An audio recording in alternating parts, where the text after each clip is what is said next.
Welcome. I'm Doug Morgan, and you're listening to Uncommon Sense, where we hunt for the truth in the topics you're not supposed to talk about, Christianity and politics.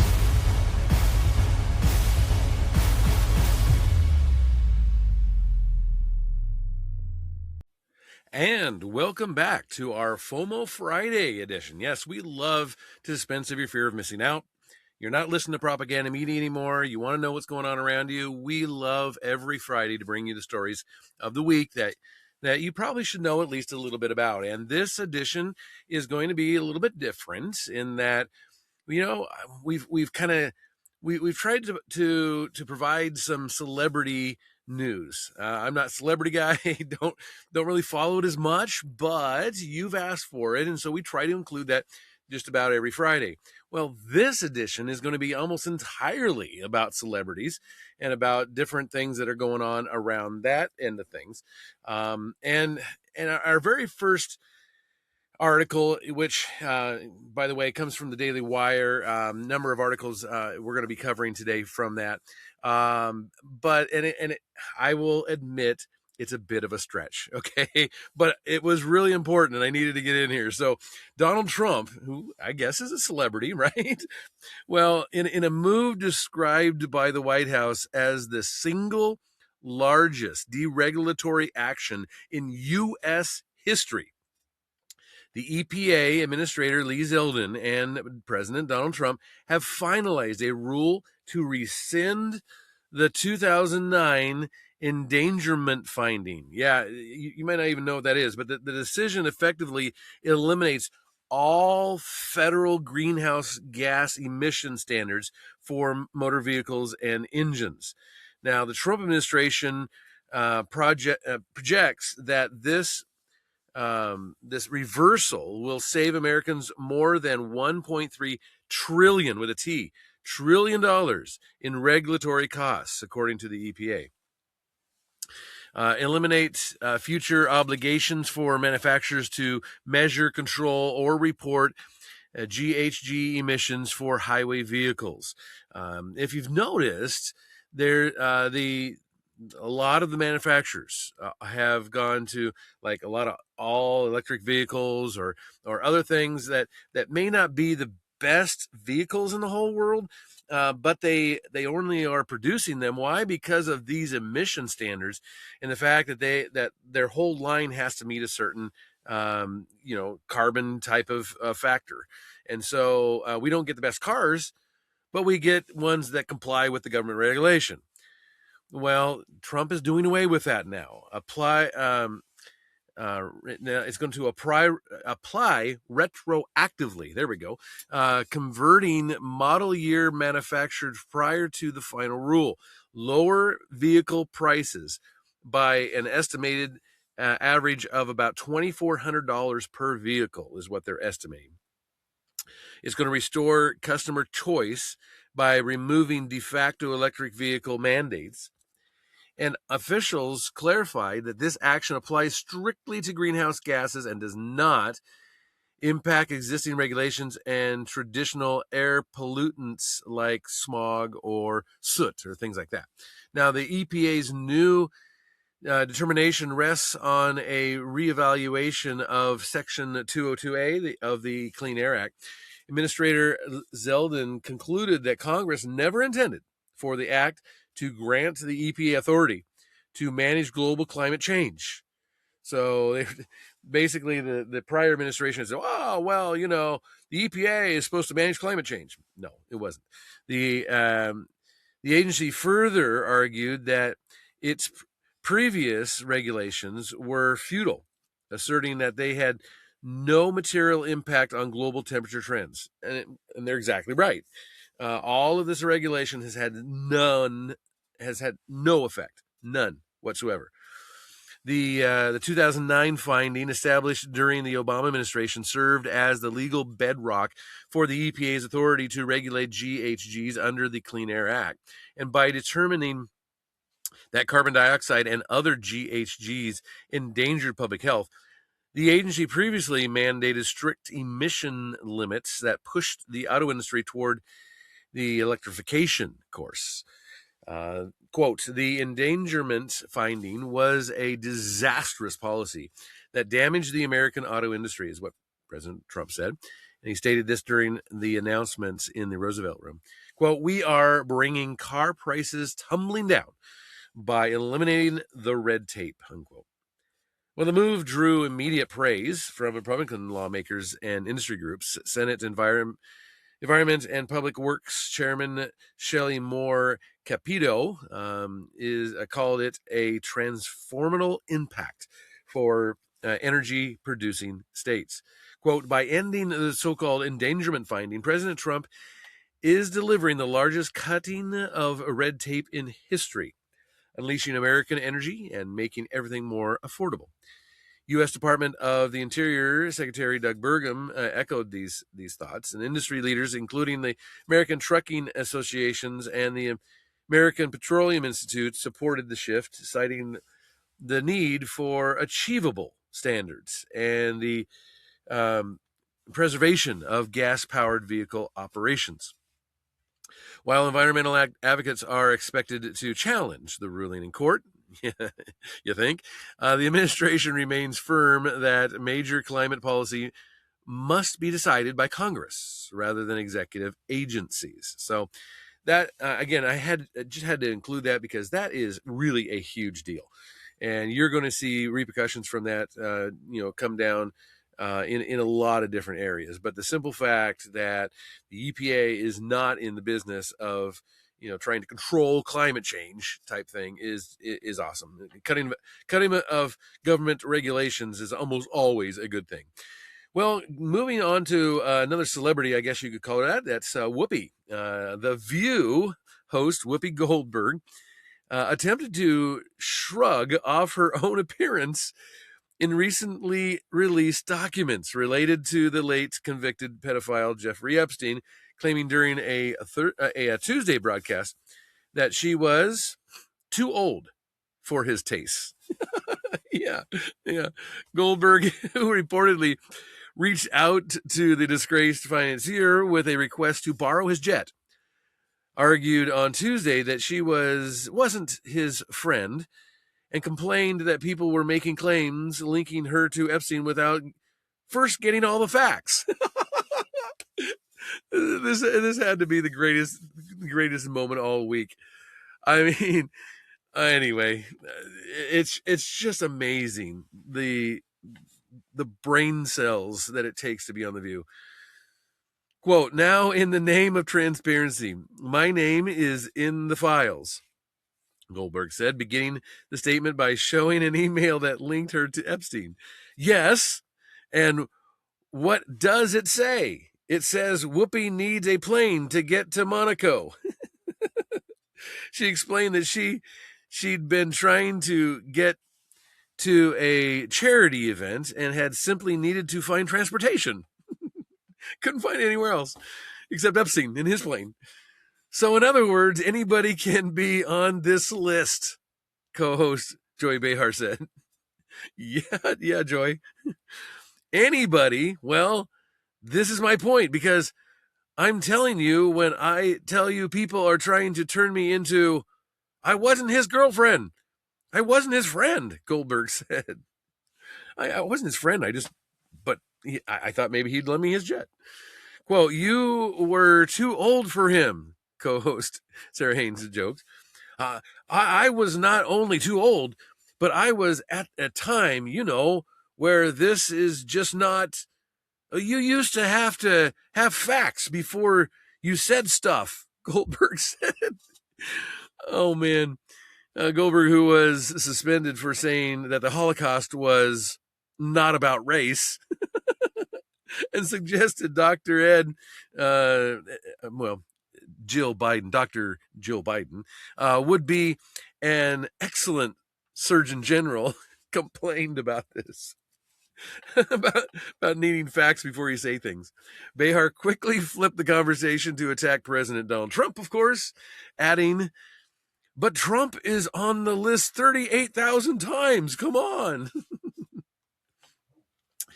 Well, I can't speak to him, but I'm speaking about me because I'm getting dragged, Goldberg continued. People actually believe that I was with him. It's like, honey, come on. Haynes suggested that people were just looking for scapegoats in the list of names recently connected to Epstein, some of whom, such as Elvis Presley and Marilyn Monroe, were already dead, of course. They dropped like 300 names, and it's like flood the zone because when you look in there, there's people like Marilyn Monroe who was dead. Because a lot of the reasons your name can be mentioned are news articles, third-party emails, contacts, again, wealthy, famous people, often cross in professional and social circles. So that's not the surprising part, she said. Despite defending Goldberg's connection to Epstein as simply the result of wealthy, famous people traveling in similar orbits, it did not appear to occur to anyone at the table that Trump, who also qualifies as a wealthy, famous person, might be able to explain his own appearance in the Epstein documents the same way. So anyway, I just, it cracked me up. And it still cracks me up just thinking about it, about how she's, she's going on saying, wow, it used to be that you needed, some sort of proof in order to accuse people of things and say stuff. And that's what she does all day long. Oh, man. Gosh, the hypocrisy is thick. Anyway, speaking of hypocrisy, we have Spike Lee. You remember Spike Lee, right? No? Yeah, I know. It's been a long time. Anyway, Spike Lee, probably best known for being in New York Knick basketball games and always dressing up weird. He leave it to the filmmaker Spike Lee to prioritize a political costume over a historic moment of athletic achievement. I had to bring this to you because, again, you probably know I'm a big Portland Trailblazer fan, have been for a long, long, long time. And as the NBA descended upon the Intuit Dome in Southern California for the 2026 All-Star Game, the headlines could have belonged to the Portland Trailblazers for Denny Avdija. Now, Avdija made history as the first Israeli-born player to appear in an NBA All-Star game. Okay, so this was awesome. Representing the World All-Stars on Team Stars, Avdija wore the Israeli flag on his jersey as a silent but powerful nod to his homeland, of course. Quote, I feel like when I come to play, I come with the entire nation, Avdija remarked, celebrating a journey that saw him rise from a 16-year-old prodigy in Tel Aviv to an NBA powerhouse, averaging 25 points a game this year, 7 rebounds and 7 assists as well per game. One of only 3 players this season, along with Jokic and Doncic, to average 25, 7, and 6 stat line. But while Avdija was joining the elite company of those two on the stat sheet, Lee was busy making a statement. Yeah, shocker, right? The Oscar winner arrived courtside, decked out in pro-Palestinian attire to move clearly. It was a move clearly designed to counter the presence of the Israeli star, of course. It is a familiar script for Lee, whose career has been peppered with controversies regarding the Jewish community. In 1990, Lee was forced to pen a New York Times op-ed titled, I am not an anti-Semite, following the backlash over his stereotypical portrayal of Jewish businessmen in Mo Better Blues. More recently, in 2021, Lee was caught in a firestorm for featuring 9/11 conspiracy theorists, including those who have entertained anti-Semitic tropes and blamed Israel for the terror attacks in his HBO documentary series. He eventually retreated to the editing room to scrub the segment after intense public pressure, though. The contrast in Southern California was stark. While Houston Rockets star Sagoon, who is he's Turkish, he offered a class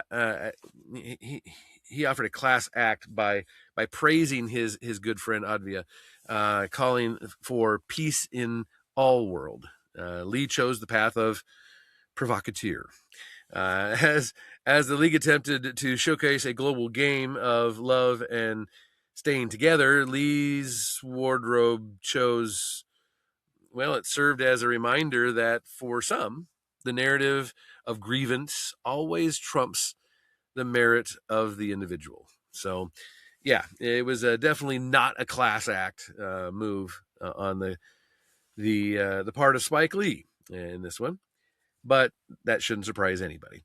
Well, moving on, we did have a death this week, and this was kind of an interesting one. Civil rights activist and two-time Democratic presidential candidate Jesse Jackson died on Tuesday. He was 84 when he passed away. Jackson's family announced his death on Tuesday morning. A cause of death was not provided, but Jackson was placed on life support in November after he was hospitalized over a neurological condition called progressive supranuclear palsy, I guess is how it's named. In 2017, Jackson announced that he had Parkinson's disease. Quote, "It is with profound sadness that we announce the passing of civil rights leader and founder of the Rainbow Push Coalition, the Honorable Reverend Jesse Lewis Jackson Sr. He died peacefully on Tuesday morning, surrounded by his family. His unwavering commitment to justice, equality, and human rights helped shape a global movement for freedom and dignity," is what his family said. They also said, "Our father was a servant leader, not only to our family, but to the oppressed, the voiceless, and the overlooked around the world." Now, Jackson was born in Greenville, South Carolina on October 8th of 1941. He graduated from North Carolina Agricultural and Tech College in 1964, and soon after, he began working closely with Dr. Martin Luther King Jr. and was heavily involved in King's Southern Christian Leadership Conference. Jackson was with King in Memphis in 1968 when he was assassinated. Now, that's one of the kind of the stains on his thing. He claimed that he held his head. He held Martin Luther King's head after he was shot and watched him die. That obviously turned out to not be true. He was in the building there, but he wasn't with King. Working for the Southern Christian Leadership Conference, Jackson ran the Operation Breadbasket in Chicago. The program was meant to create economic opportunities for Black people and would encourage boycotts of companies that did not negotiate for a more equitable employment practice. He left the Southern Christian Leadership Conference in 1971 after he was suspended for administrative improprieties and repeated acts of violation of organizational policies, which tended to be a theme in his life. Jackson ran for president in both 1984 and 1988, seeking the Democratic nomination. And he embraced far-left policies and opposed the agenda of the former President Ronald Reagan. He won about 18% of the vote in 1984 and won 11 states 4 years later. In his 1984 campaign, it hit a snag after he used a slur to refer to Jewish people in New York City. And throughout the 1990s, Jackson was elected to lobby for statehood for Washington, D.C. Jackson founded the Rainbow Push Coalition in 1996, which grew out of his 1984 presidential campaign that united minorities opposed to the Reagan policies. In 2000, he was awarded the Presidential Medal of Freedom by former President Bill Clinton. And in recent years, Jackson has advocated ending the Electoral College, as has sharply criticized President Donald Trump, and Jackson called Trump a racist and a weapon of mass destruction. The language of Donald Trump has been, this is his quote, the language of Donald Trump has been a source of shame for our nation, humiliation, and untruth, is what Jackson said back in 2018. In 2020, Jackson endorsed the presidential campaign of leftist Bernie Sanders, believe it or Reacting to the news of his death, Trump said that he knew Jackson before becoming president and had provided office space for the Rainbow Coalition at his building in New York. Quote, I knew him well long before becoming president. He was a good man with lots of personality, grit, and street smarts. He was very gregarious, someone who truly loved people. Despite the fact that I am falsely and consistently called a racist by the scoundrels and lunatics on the radical left, Democrats all, it was always my pleasure to help Jesse along the way, is what he wrote on Truth Social. Quote, he had much to do with the election without acknowledgement or credit of Barack Hussein Obama, a man who Jesse could not stand, actually. He loved his family greatly, and to them, I send my deepest sympathies and condolences. Jesse will be missed, is what Trump said. He is survived by his wife, Jacqueline, and their children, Santita Jackson, former Representative Jesse Jackson Jr., Jonathan Luther Jackson, Yusuf Du Bois Jackson, and Jacqueline Lavina Jackson Jr. He had another daughter, Ashley Jackson, from another woman. And a public ceremony for Jackson will be held in Chicago. So, yeah, I mean, I don't want to say too much here. He wasn't my favorite human being in the whole world. Didn't agree with much of anything that he worked toward, because right early on, I guess in his career, he did some better things, but it seemed like at least the second half of his life, he was more of kind of a mob boss. I mean, he basically would shake companies down for money. I mean, he was kind of a grifter in some ways. And so, if you say, well, okay, what did he do? If you can point to something that Jesse Jackson actually changed in our society, you gotta be hard pressed. So again, I'm not going to get too much into it, but it's he was a reverend, as they put it, and I hope that he had a reverend relationship, I guess, with our Lord Jesus Christ. We'll see. Well, speaking of people that need our Lord Jesus Christ, Prince Andrew is someone who is in a little bit of hot water. British police arrested former Prince Andrew on Thursday in connection with his ties to the late convicted sex offender Jeffrey Epstein. Andrew is actual name Andrew Mountbatten Windsor, who turned 66 on the day of his arrest, believe it or not, was taken into custody by the Thames Valley Police on suspicion of misconduct in public office. The disgraced former prince was stripped of his royal titles back in October of last year, following revelations about his ties to Epstein. And police provided limited details about the arrest, citing British law, but said they were conducting searches at homes in Berkshire and Norfolk. According to the BBC, law enforcement said it was assessing a complaint over the alleged sharing of confidential materials with Epstein. So, kind of a little bit of hot water here. This confidential material that they're talking about reportedly included trade documents. One email from Epstein's files released by the Justice Department showed that Mountbatten Windsor appearing to forward Epstein's official trade reports for Hong Kong, Singapore, and Vietnam. So he was sharing these with Epstein, things that he should not be doing, obviously. Quote, we understand the significant public interest in this case, and we will provide updates at an appropriate time. This is what Assistant Chief Constable Oliver Wright said.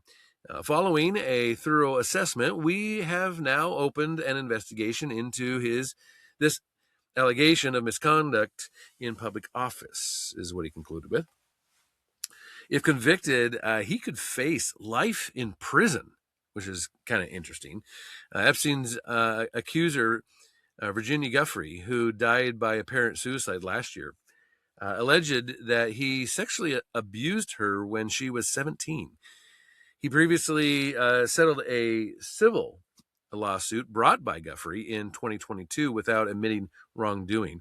Quote, he knows what he's done, and he can attest to that, Guthrie said in 2019. He knows exactly what he's done, and I hope he comes clean about it. Guthrie's family welcomed the arrest. Today, this is what they said, today our broken hearts have been lifted at the news that no one is above the law, not even royalty, they said. He was never a prince. Here's another quote. For survivors everywhere, Virginia did this for you, is what they added. In a statement, King Charles III called for a fair investigation into him.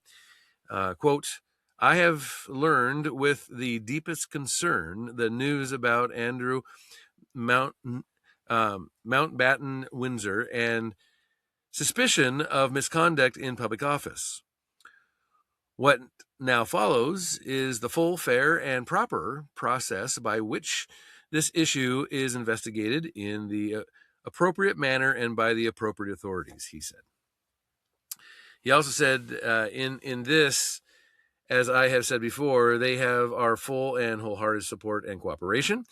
And the king added that, let me state clearly, the law must take its course. As this process continues, it would not be right for me to comment further on this matter. Meanwhile, my family and I will continue in our duty and service to you all. The Justice Department release the release of the Epstein files has rocked the UK, increasing pressure on Prime Minister Starmer over the reported ties between former UK ambassador and the United States Lord Peter Mandelson and Epstein. Seem to be a real big connection there as well. And if we may look back just a number of years, like let's say 11 years or so, President Donald Trump tied disgraced former British royal Prince Andrew to the late convicted pedophile Jeffrey Epstein during a 2015 interview.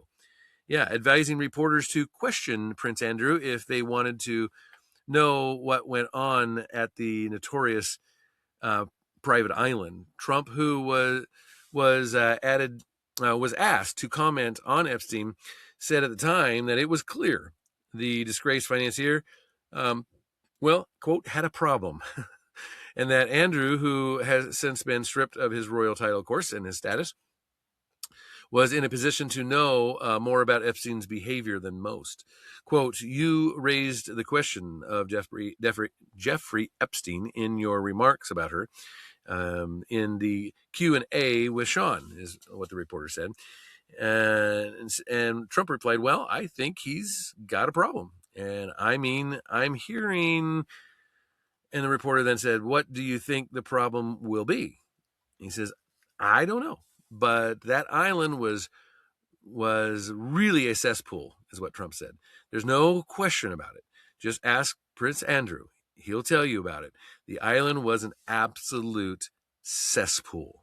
So, yeah, that was big news, and first time that royalty has been brought up on charges in, I think, what did they say, 400 years? Yeah, it's a really big deal, particularly over there. Well, let's end on this. I guess good news amidst bad news. The reward for information in the disappearance of Nancy Guthrie, that's the 48-year-old mother of Today's Show host Savannah Guthrie. Well, it has been significantly increased thanks to a Wisconsin attorney, Michael Whoopi. He's the president of Milwaukee Crime Stoppers. He sent $100,000 check through Crime Stoppers to 88 Crime in Tucson in hopes of generating new leads in the case. 88 Crime in Tucson is their Crime Stoppers chapter there. Crime Stoppers, of course, is the nonprofit organization that offers rewards for anonymous tips that lead to arrests and that type of thing. And the 88 Crime reward now stands at $102,500, thanks to the boost from Whoopi and the Milwaukee Crime Stoppers. The FBI is also offering a $100,000 reward for information leading to the Nancy Guthrie whereabouts or an arrest in the case. Throughout Tucson, though Tucson is about 2,000 miles away from Milwaukee, Whoopi just said that he felt compelled to do it. So that's awesome. And we're praying that there'll be good news that comes out of that case. But, we'll have to see. We'll keep our eye on it and keep you informed. Well, I'd love to hear what you have as far as thoughts go on this week's articles, or maybe we missed one you thought should have been in here. I would love to hear from you on it. Of course, you can always do that at uncommonsensepodcast.com. Thank you very much for listening. This podcast is a production of Morganite Communications.